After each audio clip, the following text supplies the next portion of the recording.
So we are back to the theory and practice of universal ethics. I mean, we're doing that also. We're doing a later part.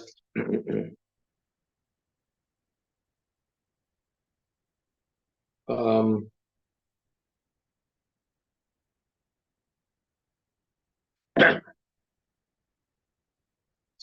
all right.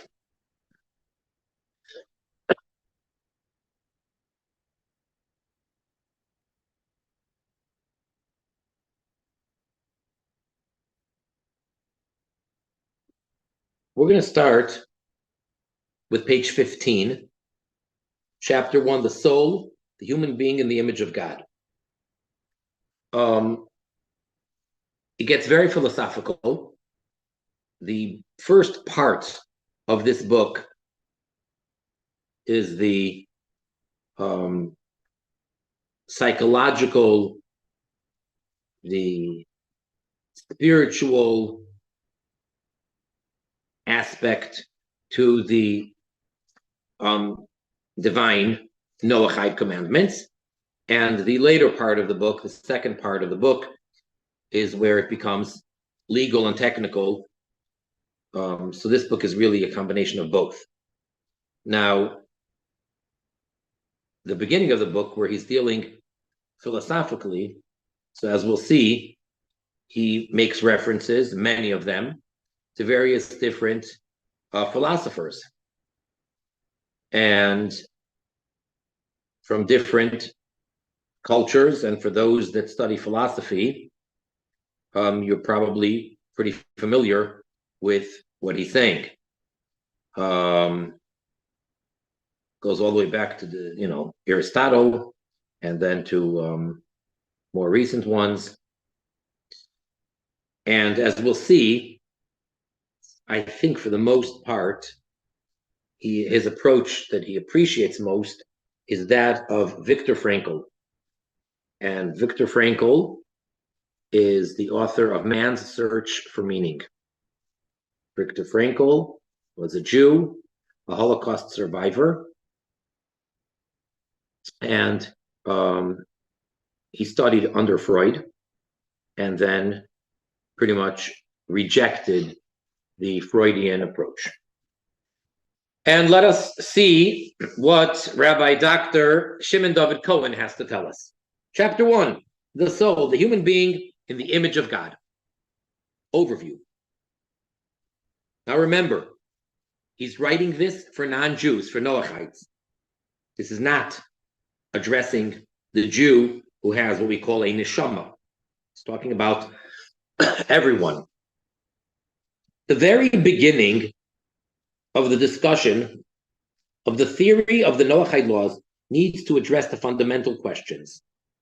1, what is the meaning of the spiritual within the person? Okay, fair enough. Number 2, what is the modality of spiritual knowing? And 3, what is the content of that knowledge, revelation? The discussion progresses in conjunction with consideration of the thought of a great psychologist and thinker whose work engages modern culture, Viktor Frankl. The soul is grasped as the spiritual bearer of the human being, the unifier and ultimate representative of the mind-body-soul complex which makes up the human being. As such, it is responsible and beholden to something beyond the person. The religiously conscientious person calls this God.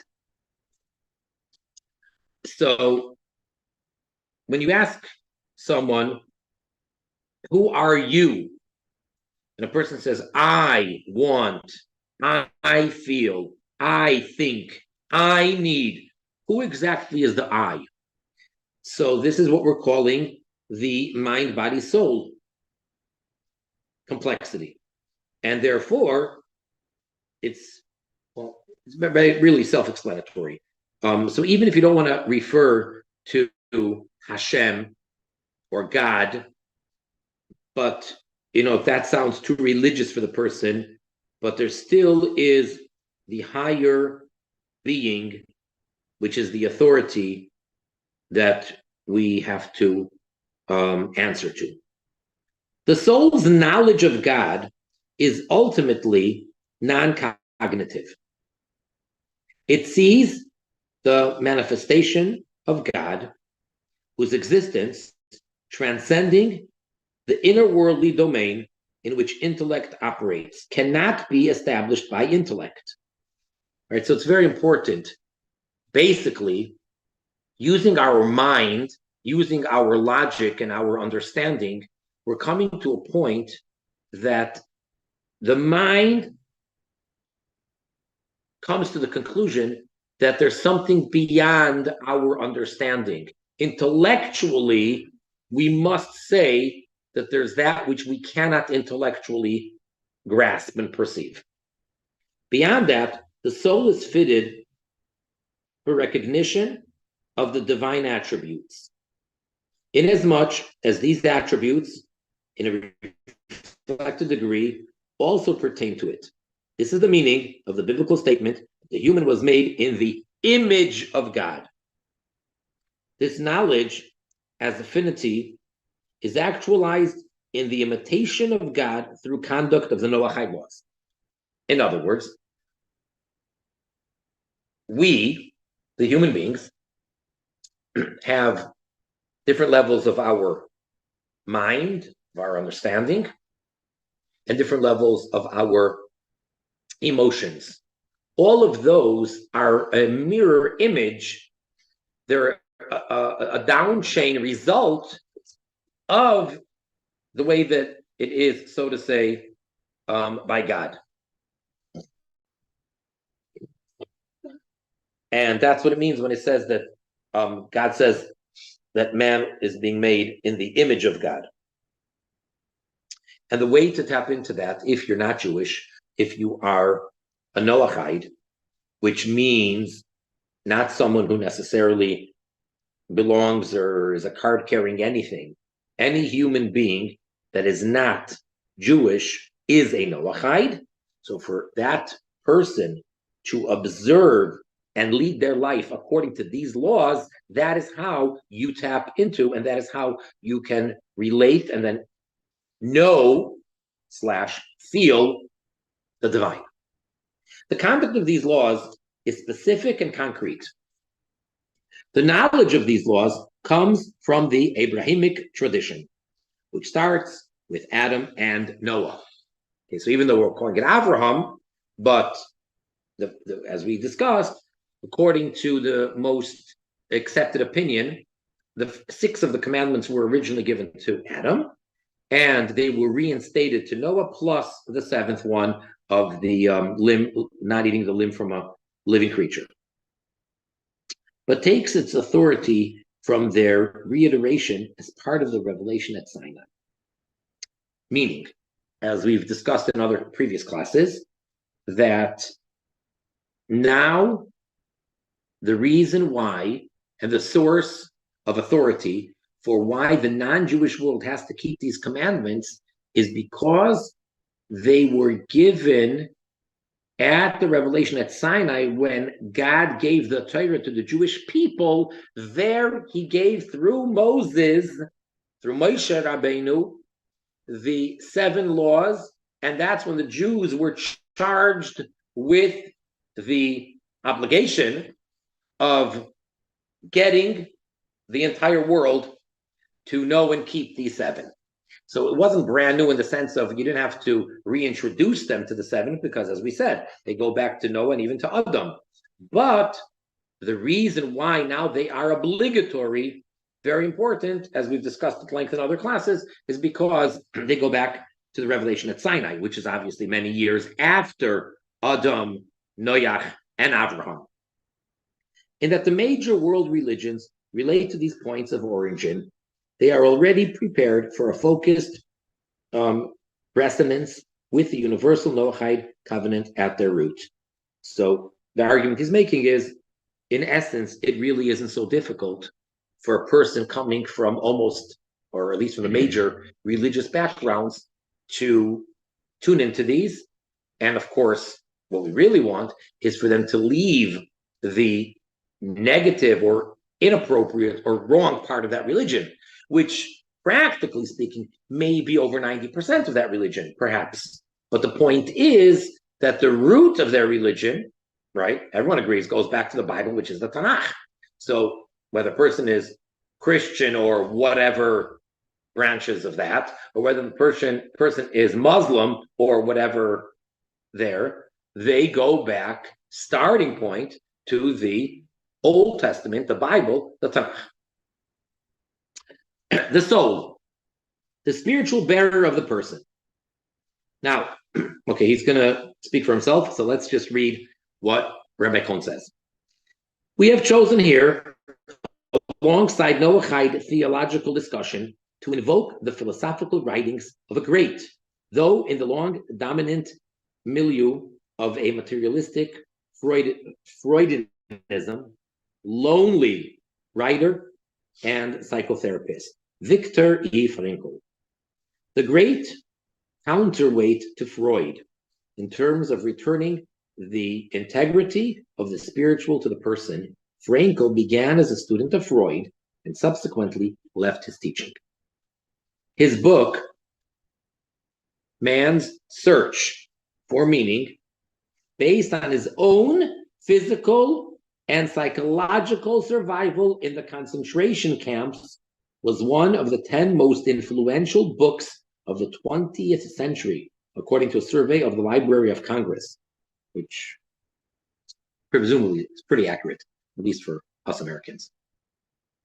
The book contains the central theme of Frankl's work, that the human being possesses a higher faculty of meaning through which he or she can transcend and psychologically negotiate any predicament, internal or external. The huge resonance which this book found in world culture must nevertheless have occurred at a more grassroots, or for intellectual readers, at a private level.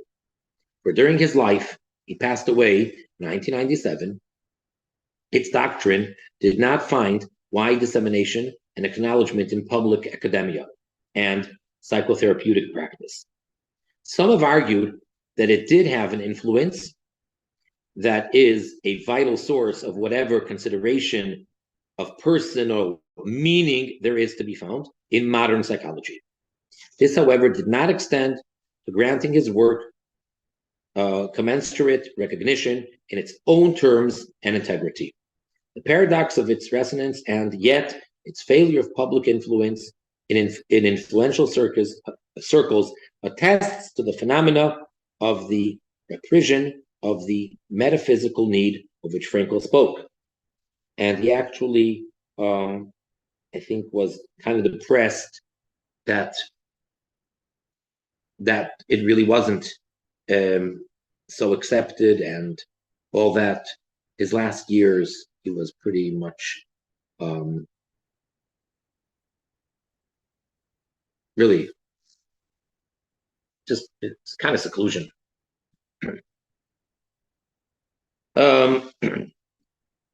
Now, our purpose in discussing the Noahide conception of human being in the image of God in conjunction with Frankl's work is not to present Frankl as a source, let alone an authority in Noahide theology or law. Like suddenly Frankl became, so said, no, what's my point here? Why does he bring in Frankl and he's going to just keep on talking about his philosophy? He may not even have known about the Noahide laws as such, though undoubtedly the substantial congruence of his work with this teaching wells out of his own Judaism.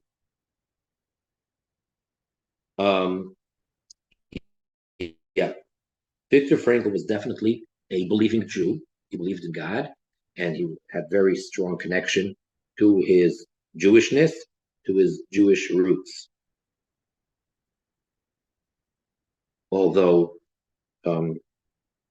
his wife was not Jewish, which is, he brings it down in the footnote. Let's see footnote 3 inside. The Noahide religiosity, evidence in Frankel derived from a genuine Jewishness in his life, okay, notwithstanding his marrying out of his faith. He put on tefillin and prayed daily. That's pretty interesting testimony there. He chose to be buried in a Jewish cemetery. It was this Jewishness, and specifically its super-rational element of belief, that ensued for Frankel genuine transcendence of meaning corresponding to objective universal values. Okay, so he did feel very Jewish, and his work, however, is a valuable vehicle in underbraiding the concept of the soul as the image of God in the human being, since his work has already entered and is known in Western culture. Moreover, because of its engagement with Freud, it may be a lever in transforming levels in the culture, repression of personal religious experience, largely affected or at least promoted by Freud's writings. Frankel gave the higher meaning-seeking and affirming faculty in the person a variety of names. These include the spirit, unconscious religiosity, the moral instinct, the metaphysical need, and conscious. This aspect of the self is to be distinguished both from the emotionally and physically needy and expressive self of the physical person, as well as from mind or intellect with its quality of reason. Rather, this is the distinctly impelled moral self, which by its nature seeks to persuade intellect to transcend the relatively self-centered existence of the bodily personality. So to put that in simple words, by nature, we are selfish. We are needy, and there's the feeling of survival that the human being has. So it's all about my survival, my needs, my comfort. It's all about me. And when we're born, and as we develop, a person is basically self-centered. But then there comes our ability from within to transcend that, and we are able to, one degree or another, ultimately, to become selfless and to become God-centered. This aspect of the self is the highest and essentially the representative element of the self, in the sense, as Frankel puts it, that it has body and mind at its disposal as a composite vehicle for the stances which the person takes towards the situations of life. Thus, Frankel describes it as the spiritual bearer of the entire psychophysical, meaning body-mind, organism. Not only, as we shall note, does it rightfully arbitrate the basic assumptions and values external to reason, and yet from which reason proceeds, it also adjudicates the conflicting claim of mind, reason, and body, life, feeling, and suffering. Reason can calculate the costs and consequences of action, but it is not for reason to determine which costs and consequences should be borne. Material happiness and well-being and life itself are values, but the extent and conditions under which they determine courses of conduct require the education of a higher consciousness. In all, though preeminently in major life changes, such as bioethical issues of abortion, euthanasia, or social issues of sexual morality and physical threats to survival, it resolves what the unified human being as an actor in life should do, whether or not it should resist a particular pleasure or endure a particular pain, and for what reasons. All criteria are ultimately its criteria, and for this, it is oriented to a higher law. So basically, he's saying that you have to have a set of laws, because if you just leave it up to the individual or the individuals, who's to say at the end of the day what's really the right thing to do? So it has to be outside of ourself that there is a law that has told us what's right and what's wrong. And we cannot leave it up to our logic or up to our human instinctive right and wrong. Okay, the beholdeness and responsibility of the person. In terms of Noahide theology, the soul or the spiritual within the human is the faculty of or capacity for reception of, resonance with, and recognition of the divine. In other words, there's no getting away from it. You have to, bottom line, believe and accept whatever you want to call it. If it's too scary for people to say God, sounds too religious, but you have to accept that. When this capacity is activated as a functioning soul or consciousness, it orients mind and heart to the divine. For whilst the distinguishing hallmark of the human is intellect, intellect itself is placed in an equivocal position. It can produce an elaborate defense or rationalization of mere predispositions, many of which arise from the bodily emotional personality of the human. In other words, what really came first? Was it your understanding, or was it that you had that desire or that thing? Many times we fool ourselves, and we have the predisposition, we have the we already shot the arrow, and now we just have to make that target. So the mind has to rationalize. Or it can regulate emotion in accordance with principles, which are beyond simply willing predispositions and predilection. It is explained the biblical statement that the human was made in the image of God refers to intellect as oriented upwards towards a higher knowledge. So that's what we have. That we have the mind, the human intelligence, but that it gravitates upward towards God.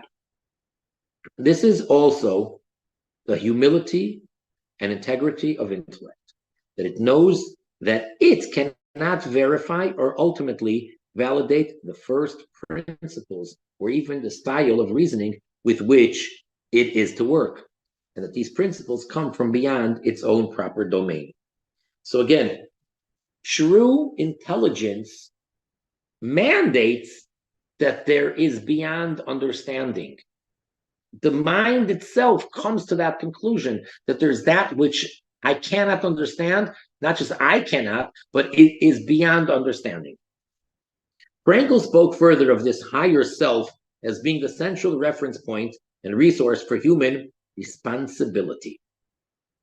In its ultimate management of the human being, it is beholden to truth itself, that highest instance, which for most of humanity and most of history has been called God.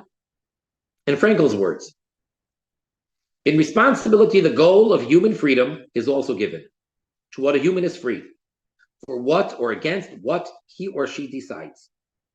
These are specifically the world of meaning and values, the scale of values, and the pivot or summit of every value hierarchy, God. Now, this beholdeness to something higher than psychophysical elements, the primacy of the spiritual marks a civilized society. This does not include everything which assumes a religious veneer, but rather religion focused on monotheism with universal values projected by it to be discussed below. Civilizedness is not the same as reason by itself. A society could be the most scientifically and intellectually developed of its day, as was the Germany in which Nazism arose and yet manifest the ultimate barbarism. Okay, he's going to discuss that later. The Germans were anything but non-intelligent. They were very smart. and they were very developed intellectually, and yet it led to the most unimaginable, horrific, barbaric behavior that seemingly no human being is capable of doing, and yet it was intelligence. How could that be? The answer is because they were void of the true relationship with God. Most of humanity now is, and even more so in the past, was religious. But how can the concept of the image of God within the human be related to the consciously non-religious person? All right, a lot of people are not religious. And he asked them, what religion are you? And, various different answers say, well, by association, or my parents, my grandparents, or this or that, or I was born into a family, but I'm not religious. Many people say, I am a non-religious person. So what's the image of God when you're talking about a non-religious person? The answer to this, given by Frankl and utilized in his psychotherapeutic work, is that an unconscious spirituality comes into play also in the ostensibly irreligious person, if and when one, in a genuinely and rigorously self-transcending moment, probes the deepest why of one's existence. Here Frankl wrote, God is the partner of our most intimate soliloquies, however you pronounce it. That is to say, whenever you're talking to yourself in utmost sincerity and ultimate solitude, he to whom you are addressing yourself may justifiably be called God. As you notice, such a definition circumvents the bifurcation between atheistic and theistic worldview. The difference between them emerges only later on, when the irreligious person insists that his soliloquies are just that, monologues with himself, and the religious person interprets his as real dialogues with someone other than himself. In other words, we all have conversations with ourselves, and a religious person says, that's prayer. I'm talking to God. And the person who doesn't want to admit that he is doing that will say, I'm talking to myself. Well, I think that what here should count first and more than anything else is the utmost sincerity and honesty. And I am sure that if God really exists, he certainly is not going to argue with the irreligious persons because they mistake him for their own self and therefore misname him. Okay, that's what Frankl says. In other words, you just made a little mistake and you think that you are God, but you are in the image of God. So when you're talking to your innermost self, so he says that is God.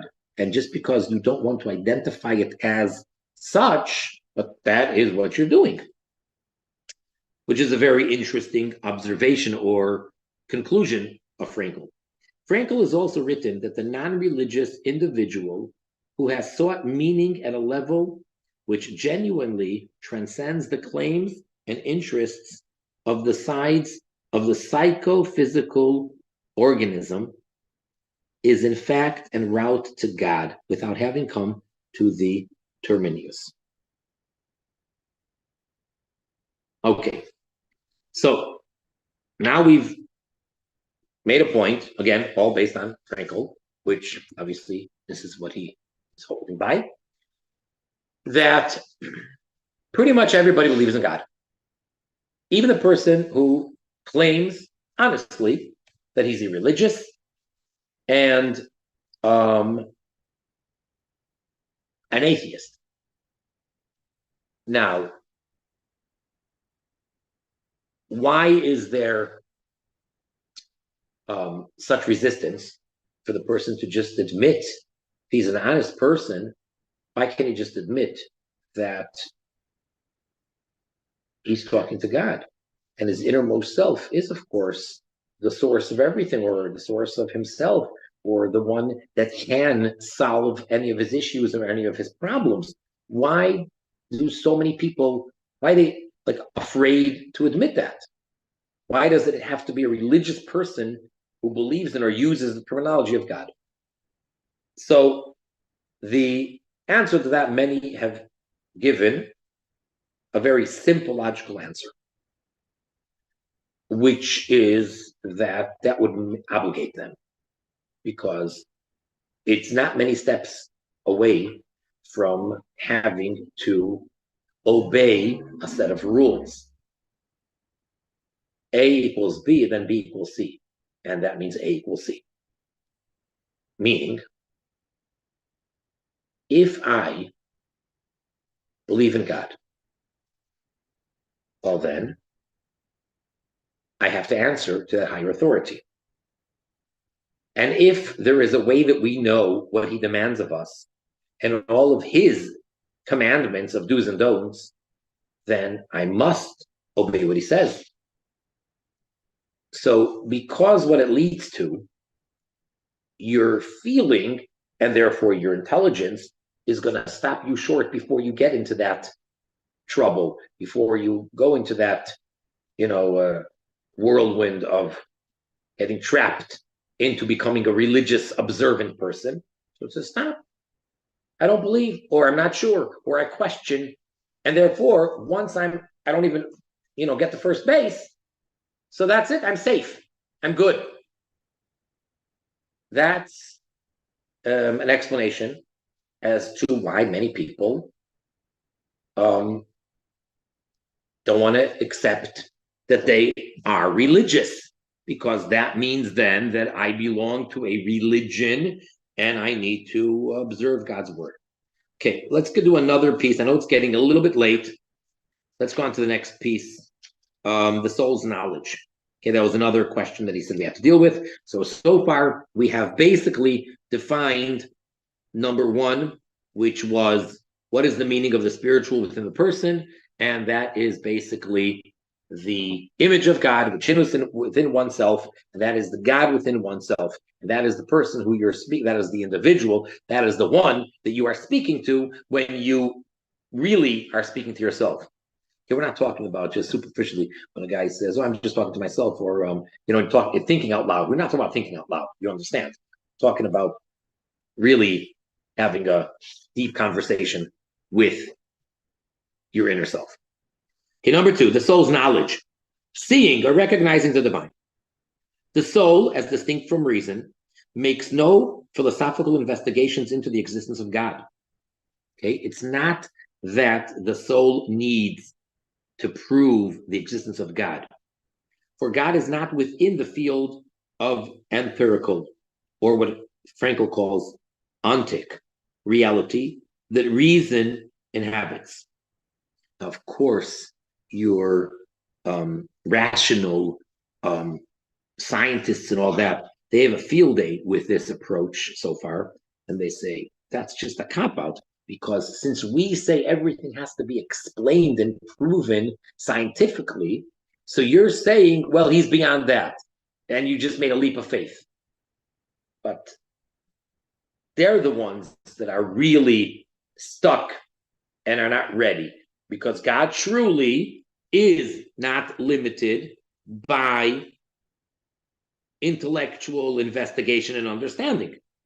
Frankl writes, my personal feeling is that all proof of the existence of God is perhaps ultimately blasphemous. For let us ask, what can one prove? What is provable? Only ontic, that is to say, inner worldly things somehow within nature. Thus one can prove that there was some antediluvian animal. From fossilized footprints, one can deduce a primordial existence, but God is no fossil. One cannot reason to him as to ontic entities, not as to a natural entity, an entity within nature. No ontic path at all events leads to a being of the existential category, which relates to God, but rather only an ontological, a metaphysical path. I cross over to him as such that is not as any being within the world which I, as a being, face. When I understand myself, my entire being, as something born, as born by an absolute foundation. The soul knows God in a way or relationship which recognizes God in his transcendence. The classical example for the way such a procedure would have to follow is perhaps the famous statement of Pascal. I would not have sought you had I not already found you. The metaphysical reality is displayed as a transcendent one out of the intentionally of the act with it, which it intended. In other words, it's like there's a whole discussion: is believing in God a mitzvah commandment? And the argument why it cannot be a commandment is because who commanded you to believe in him? It doesn't make any sense. Commandment means that I accept that there's a commander. Now he can tell me, do this, this, this, don't do this, this, and I'll obey. You could tell me what to say, what to eat, what not to, what to feel. You can command, but you can't command me that I have to believe in you because it's already a given that I believe in you. This does not mean that belief cannot come into cognition and the grasp of reason. This is virtue that it should, for then belief is internalized and worked into the structure of one's personality. In its spiritual root and beginning, however, it knows God in a non-cognitive mode. This is expressed metaphorically as kind of seeing. So the argument why it could be a commandment to believe in God is now that you believe in me because you do, that's a given. Now I am commanding you that you need to think about this and to think about me like this. Fine, that's what he's saying. But you start with the non-cognitive state of belief, acceptance that you just know, the soul sees. And then there can be a commandment that you need to meditate or you need to try to intellectualize and understand what you can, so forth. Biblical prophecy was received in the modality of vision. Okay, that's how we use it. As a matter of fact, the opening word of Isaiah, one of the greatest prophets, the first word in chapter 1, verse 1 of Isaiah is chazoin, which means vision, as Maimonides explains. And so also the authority of the revelation at Sinai was that the communication of God with Moses was seen and to a degree shared by millions of people. And we get to millions because that's 600,000 men of military age. So if you just do the math, if add all the wives and all of the people under age 20, etc., so it's hard to tell, especially if you assume, well, whatever, it's somewhere between 2.5 to 5 million people, if you, depending on, but it's millions of people. But when we speak in the daily life of human beings of the soul's seeing or experiencing God, we are referring to something that for some may yet be unconscious, for some constantly conscious, and for others occasionally conscious. All right, so it all depends. This concept of the core of the soul as a spiritual seeing entity is elaborated in relation to a verse of the biblical book Daniel. The verse states that a divine vision appeared to Daniel whilst he was in the company of other people, and they weren't Jewish, by the way. There were no Noachites. Whilst those with him could not consciously perceive it, they fled into hiding. Now, the Talmud asks, like, if they couldn't see it, what are they running from? What are they scared about? Explains this in terms that although they did not see the vision, their mazel, spiritual source, saw it. Commentary elaborates the meaning of the word mazel variously as his mazel in heaven on the verse in Daniel, and in the Talmud as the ministering angel of each person. A contemporary authority has extended this meaning to that of a person's soul above. And this is the sense in which we use this term. I don't know why he's not saying, but in footnote 25, he's bringing that it's from the Rabbi Melech HaMashiach in Likutei Sichos, volume 9.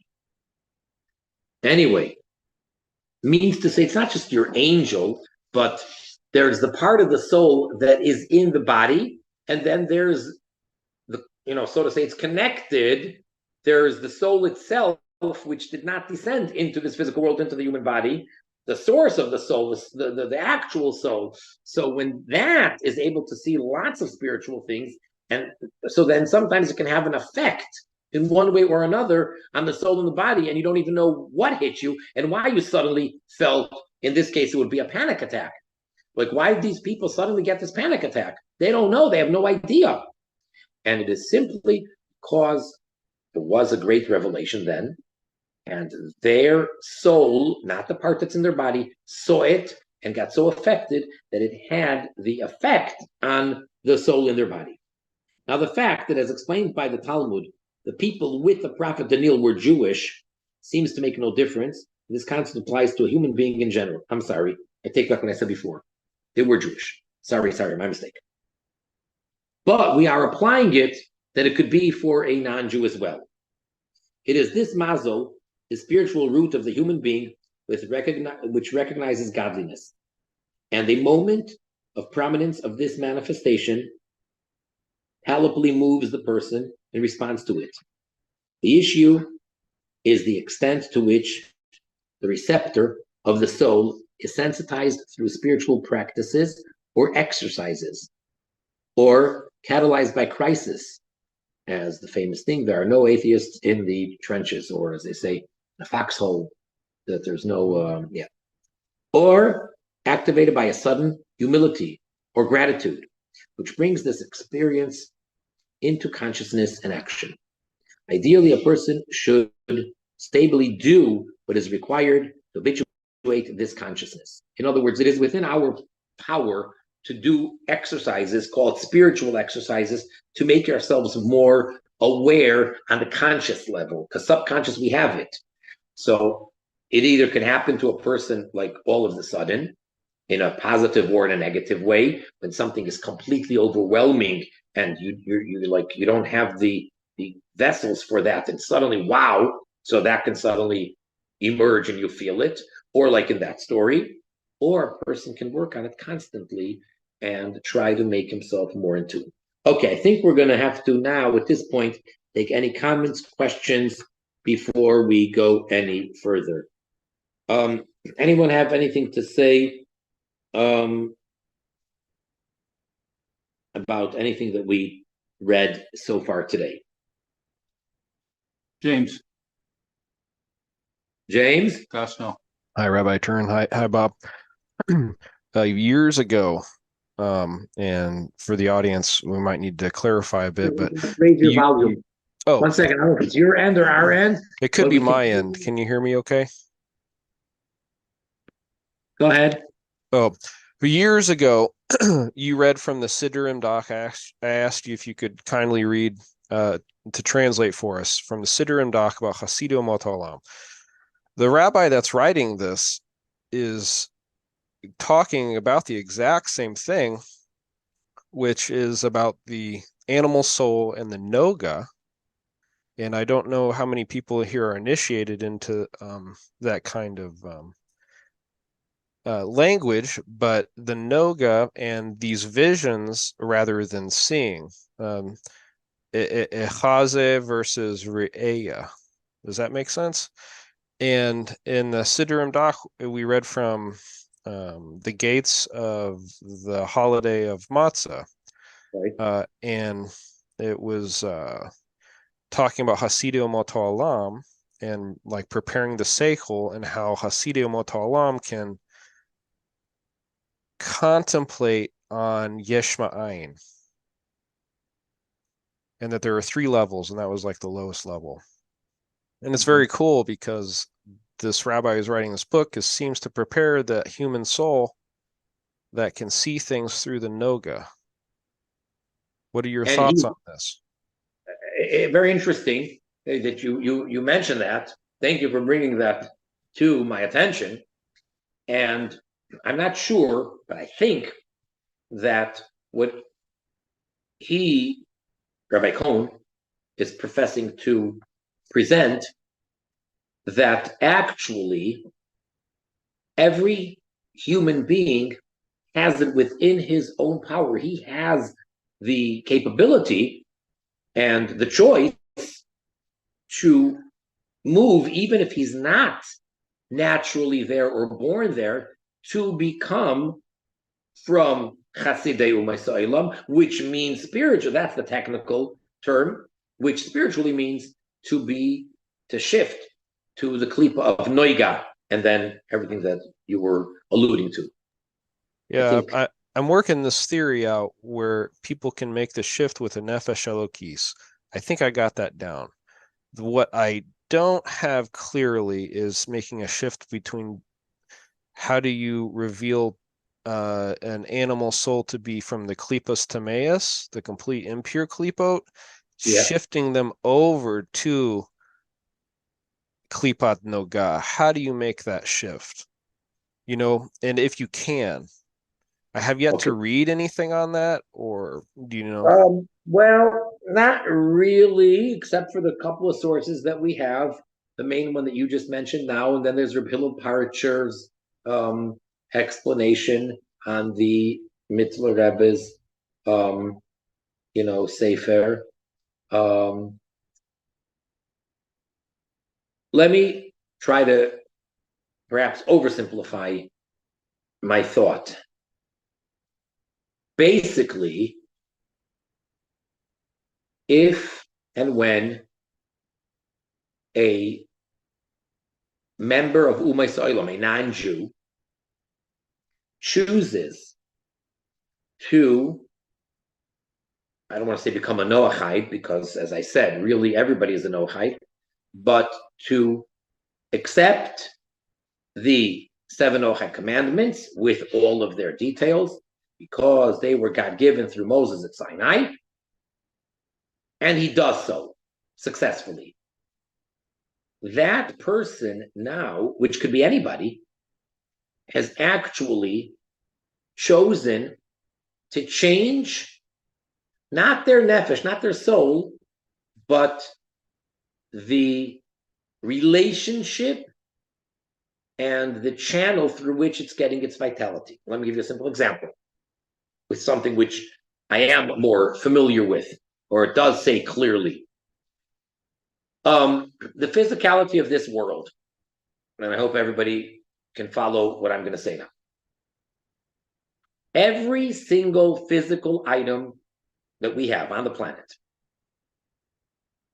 before the Jew or man steps into the picture and does anything to it, every single physical thing, whether it's a blade of grass on some island, whether it's a bird, a fish, an animal, any plant, anything in the world, anything physical, it is receiving its existence, its spiritual energy to exist through what we Kabbalistically call klipa, which means concealment. It's God concealing himself because this is something physical. So the spiritual energy is concealed. 2 categories of what type of klipa. One is the total concealment, what is referred to as the opposite of holiness, and it would be the impure or the bad. And anything that's getting it from there are all the things that are forbidden for the Jew, let's say, to eat. Let's just keep it simple. Okay, all the non-kosher stuff. All the animals that don't have split hooves and chew their cud. All the rest of the things which are pure, which are permissible, which are kosher or good, they're getting their sustenance and their life from klipas noiga. Noiga means to shine. Klipa means a shell. So it's the bright shell. The light comes through. There's a shell. It's holding back the light, but it comes through some, a little bit. Okay. So that would include all the things which are potentially usable by the Jew. So is there anything holy? Nope. Nothing holy on the planet. Nothing holy. Only two types of physical stuff. There is the bad and the good. Now, from my perspective, just to keep it clear, when the Jew steps into the picture and he takes that which he's permitted to take and he elevates it by doing what God wants to be done, what he commands us to do. Basically, using it for a mitzvah, for a God-given commandment. He now changed the spiritual energy of the klipas noiga that physical item was receiving, and now it is getting a new story. It is getting energy, it's getting its life, its physical existence is coming through spiritual kedusha, holiness, sanctity, godliness, without any klipa, not even klipas noiga. Simple example, let's take the holiest article that we have nowadays, and that would be the Torah scroll. Okay? Torah scroll, which is, lots of parchment sewn together with ink, written 4,805 letters. And it's very detailed, very specific, lots of laws, exactly how to make it. Not too far, not too close, not to this, not to that, and this and this and this. And after the scribe sat for as many months as it takes, and he came out with a finished product, and he has a kosher Torah scroll. And he has wooden handles to it, and then it has a velvet coat, and then it has a gold or silver crown. Okay. That Torah scroll is a holy item, a holy object. And if I may, don't misunderstand me. God did not create a Torah scroll. God did not create a holy item. He created the animal from which we took the hide and worked it into parchment. He created the herbs from which we made the ink, etc. But because it was all things that were the higher level of klipa, and there's a command for a Jew to make a Torah scroll, by doing so, we now actually made it holy, and it's really holy. Beforehand, it was the hide of an animal, and it was not holy. Now it really is. It's not make-believe, and it's not that we're supposed to treat it as if. It actually is holy, even if our physical eyes are not on the level to be able to see it, but really it's shining. It has holiness. And if we had the right pair of eyes, we would actually see it. That's just one example. So basically, using that as reference point, as an example, now let's go back to what I'm not as clear about. That would be what I'm suggesting, based on what James was referring to, which probably went over most people's heads. That is, that if you have a regular non-Jew who is by birth, by nature, by the rules, the lower category, the non-kosher animals, etc., because he doesn't have the godly soul that the Jew does, if he chooses to make the shift, he has the choice to become an observant Noahide, he then receives his energy, his existence, his physical existence, and therefore his connection to God from the other category. He's actually made that shift. And instead of being the lower, the impure klipa, he now became klipas noiga. And I cannot say that with absolute certainty. I just am suggesting or thinking. Make any sense, Bob? Make any sense to you? No, I've got a bunch of questions that would be connected to this, but what do you say, James? iPhone 3. iPhone, okay, yeah. Yeah, I'm not that familiar with everybody in the group, so I think it was a really good explanation, and I'm trying to figure out how to impose that, on someone. In other words, like, and I'm digressing here, so we don't have to talk about it after this, but the Ikeda with Yitzhak, is that what was going on?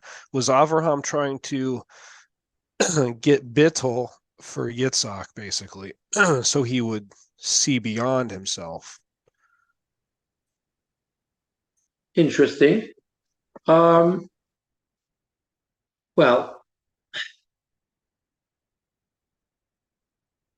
I'm not sure because in other words, I think it has something to do with the burnt offering, just how Bnei Noach can give burnt offerings. And it seems like a really odd thing for the Rambam to say, but I think it has some kind of connection there. well, don't forget, the obvious is that this test of the binding of Isaac was totally out of the box, and it was completely, because Avram was fighting. If there was any human sacrifices at that time, Avram was fighting against it and explaining how barbaric that is and how non-godly that is and how against the 7 Noachide commandments that is. And here, all of a sudden, he who stood up against the entire world is going to do the same. That's like part of the test. That it makes no sense. Not only because a father could never do such a thing to his own son, God forbid, can't even imagine such a thing. That's on an emotional level. That's on a humanistic level. From his godly perspective, it made no sense. So I'm not sure if what you're saying that he's trying to impose on him this self-negate. I mean, there's something to that. Yeah, because it says Aliyah, and like a burnt offering, I think is called an Aliyah. Like he was trying to ascend Yitzhak somehow. I don't know. It's something that perplexes me, because what happens is you get a lot of non-Jews like us. We come to this usually through Avodah Zarah somehow, right? I want to get away from that. I want to come to all this in a kosher manner. So I'm trying to figure out how to impress others in a kosher manner, and this could be a book that helps. You know what I'm saying? What book is that? This book, he's basically trying to open up the non-Jewish seichel. I know. Yeah. The problem is that, okay. iPhone 3. iPhone 3. Was that me? Yeah, I think that's me. I was going to say, I've read some of the stuff that he was talking about with the kilopot nergal versus the animal soul. I'm not good with the words. And what it said in there was that God gives backwards to those souls, like it's without wanting to, basically. And another thing is with the Noahide, is it actually a religion, or is it just being in compliance? I thought Noahide was more of a status of just not being in defiance of God's law and just observing the mandatory commandments that you don't even have a choice about. I didn't know that it really count as a separate religion, or is it more of just being in compliance? Actually, Maimonides, the Rambam, says that it is forbidden for anyone who's not Jewish to make a religion. So I think, if I understand you correctly, it really ends up being a matter of semantics. It depends on how you want to use the word. To be accurate, it's probably not a religion, and if it is, it's Judaism without being Jewish. I mean, it's.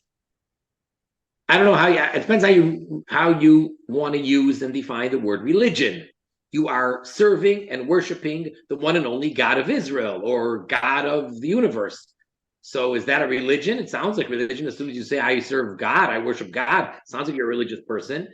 But it's not, because the whole point is you are denouncing every other religion, and you're not a Jew, and you're not converting, you're not becoming Jewish. So mathematically, that leaves you in the equation as being non-religious.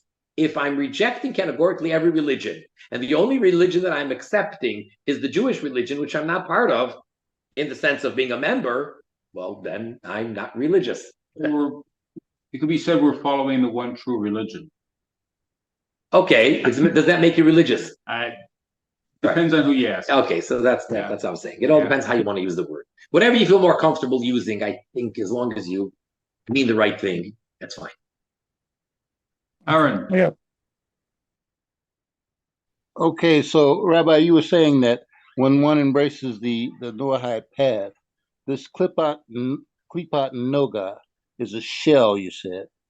So when you said the Noahide who embraces the path becomes the Klipot Noga, does he turn into a shell, or what does he become? No, I should. I'm sorry. I should have made it clearer.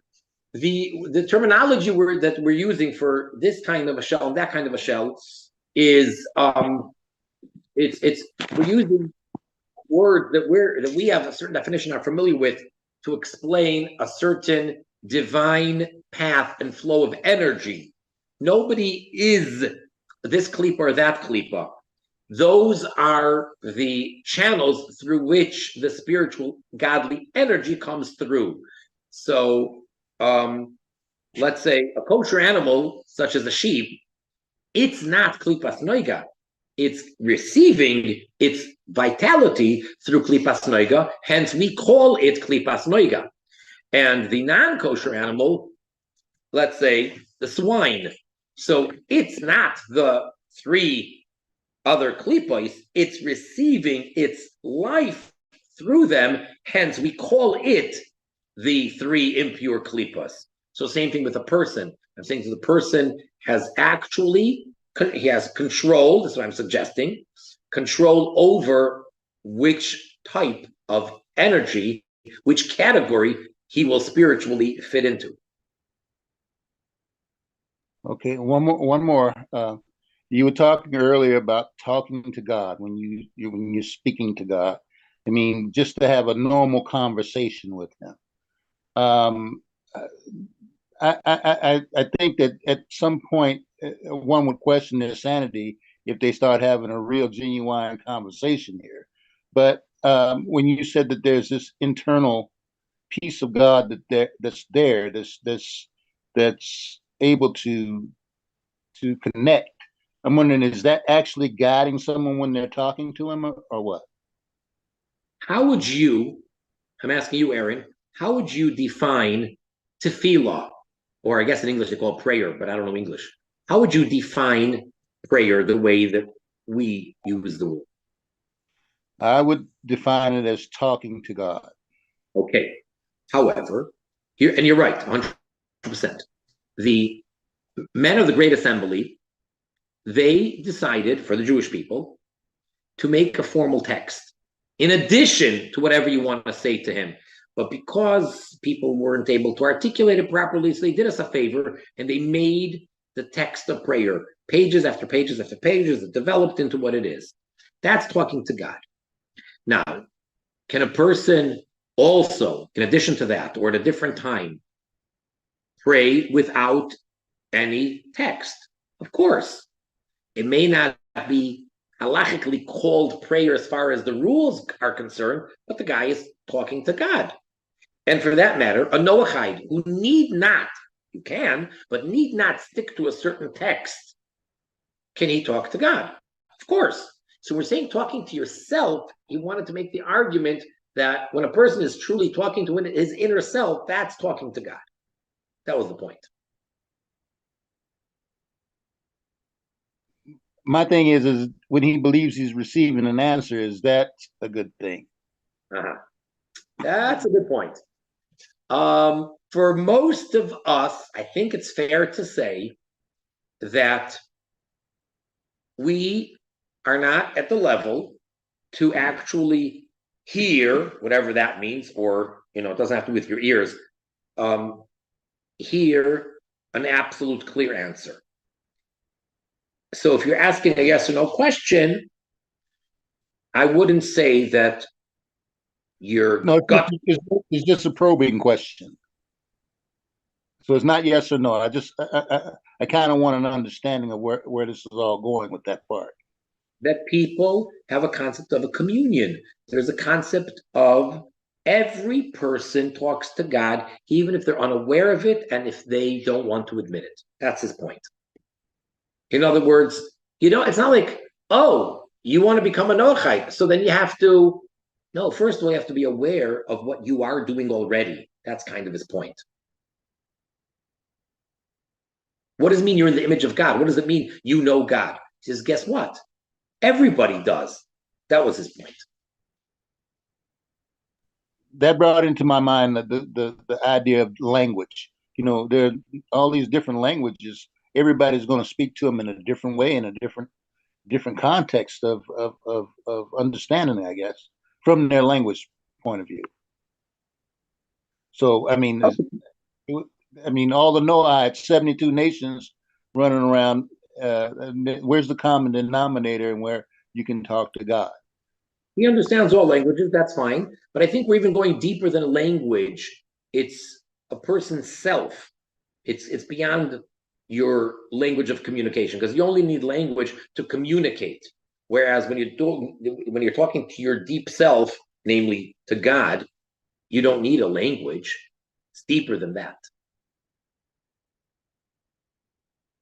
So it's more emotive? Sorry?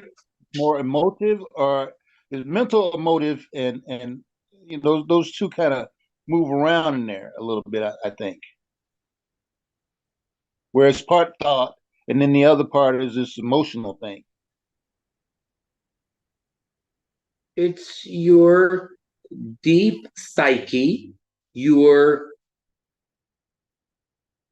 subconscious that is surfacing to your consciousness.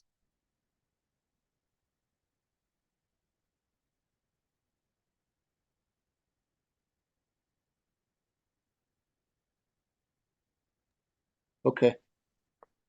iPhone 3 and then James Lacanis.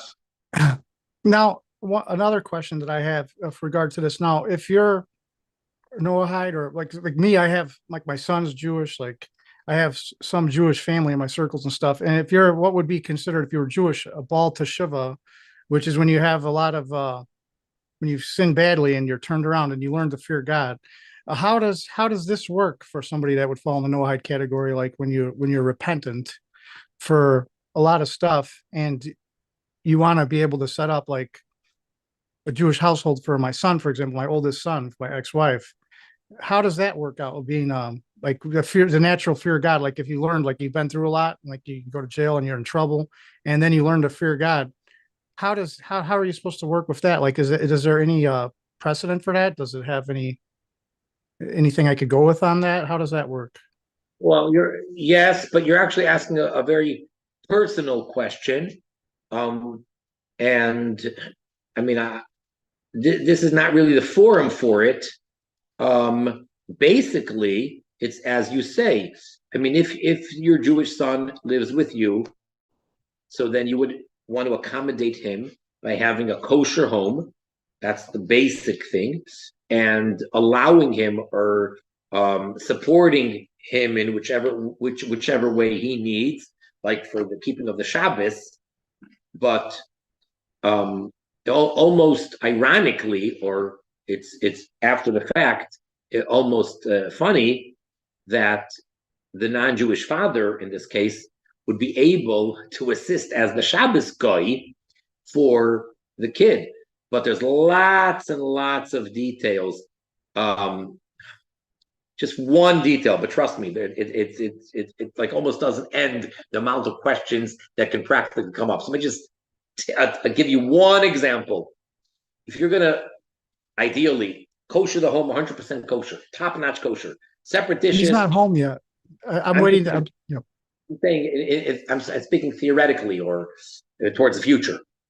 So you're going to kosher the home completely, totally, and you're going to have separate dishes, meat and dairy totally separate, and an oven, and everything is totally separate. Now the problem is, a Jew is not allowed to eat from food, depending on the food though, that was cooked by a non-Jew, even if it's 100% kosher. Now, there's ways around that. And all the Jew has to do is light the fire. There are things, but there are a lot of details. So if they're living together on a practical level, there'd be like an endless list of things that need to be done. And it can definitely be done. It could definitely work, and it can be done. That's in general terms. But otherwise, it's a personal question. So to answer you in general terms, yes, it can be done. And a Baal Tshuva is a Jew who became observant. It doesn't have to be the way you defined it. That's only one particular kind. But a Baal Tshuva can also be a person who was always observant and decided to come closer. And the same thing for a non-Jew. As we've discussed in other classes, there's the concept of teshuvah, of returning to God, which means to become a God-fearing observer of the 7 Noahide commandments. But otherwise, to properly address your question, it's beyond this forum. Okay, that's kind of along the lines of what I thought too. So I've been trying to learn everything and get everything up to speed for when he does get back, that I'll be ready to accommodate him. But it's difficult when you haven't known this stuff from birth. It's much more difficult to even. It's very intimidating, in fact. Well, don't take it one step at a time. And I'm not going to kid you; it is a lot, and it is a lot, but it's doable. Good to hear. Thank you. And was there another question? Yes. James? Yes, sir. Go ahead. Thank you. This is at a basic level, if I may. I appreciate everyone's input. It's a privilege and an honor, to be amongst everyone. My question specifically, it has two small parts. In light of the current conflict that's going on, I was wondering if you could recommend Psalms for a Noahide to pray, and then also secondly, would it be too much to light a candle, while a Noahide is saying prayer, if it's like a candle from, because I bought candles for that are Shabbat, or even Hanukkah candles. So I was just what is your judgment on that? Thank you. Let me address that. Number one, on two levels. Technically, there would be nothing wrong with lighting a candle. However, personally, and I'm not speaking on behalf of anyone else, and there may be other rabbis that will say differently, and I'm not disagreeing with them. Personally, my suggestion to you is not to light any candles when you're doing these prayers of the Psalms, simply because of the association in one's mind, your mind, other people's minds, what candles are associated with. And candles could be very religious, whether it's Jewish or otherwise. And since it's not necessary, I would strongly suggest no lighting of candles. It's not forbidden, and there's nothing wrong with it. I strongly suggest keep the candles out of it. That's my personal thing. Yes, now, sir. Psalms. I am going to give you a long list of Psalms right now. If you want to write it down, everybody. And I don't mean all of them. I mean any one of the following, and not necessarily in this particular order. Okay? I could really say, the first 150 Psalms. But I'm going to give you a number of Psalms which are appropriate for the current situation. And again, I don't mean you have to say or should say all of these. Psalm number 2. 20. 22. 23.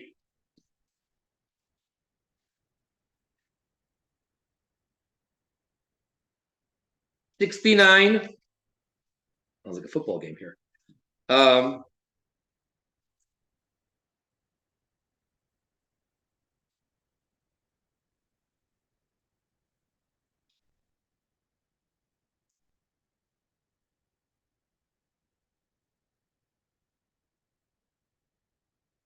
83.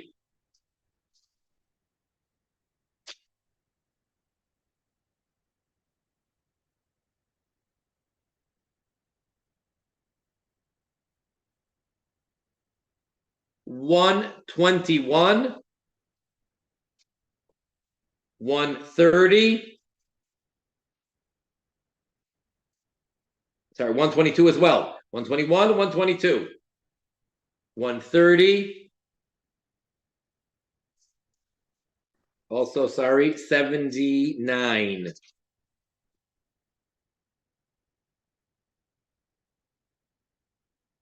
79 and 150. Okay, it's a long list.